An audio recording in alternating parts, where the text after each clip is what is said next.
Te tahate öelda, et kellelgi meist siin ei ole saladusi või? Ja, aga Eva, mis saladusi meil olema peaks? Mina tunnen teid kõike ammu läbi. Kuni siis mängime ühte mängu. Nii, mis mängu? Paneme kõik oma telefonid siia lauale. Siin ta on. Kõik kõned, sõnumid, WhatsApp, sotsiaalmeedia, kõik, mis tuleb, vaatame ja kuulame kõike koos. Meil ei ole mitte midagi varjata üksteise. Täiesti elementaarne, kui tahad kõrvalt panna, vaatad vahele ja... Ma tahan sinu keha. Ma ei tea, kallis, mul ei ole seda isegi numbrit. Kes sulle sellist sõnumit saada? Siin ta käekotist kondoomid. Mõtle, kui Roosiga selline asi juhtuks. Kallis, Roosi saab juunis 6-aastaseks.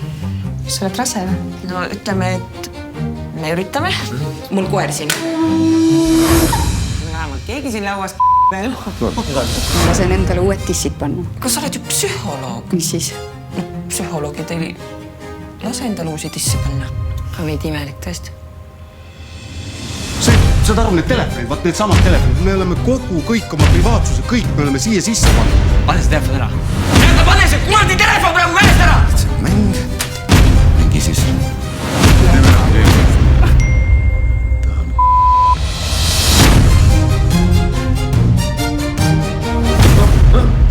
Kuidas sellist asja võite kujutada? Tähendab, sa oled siis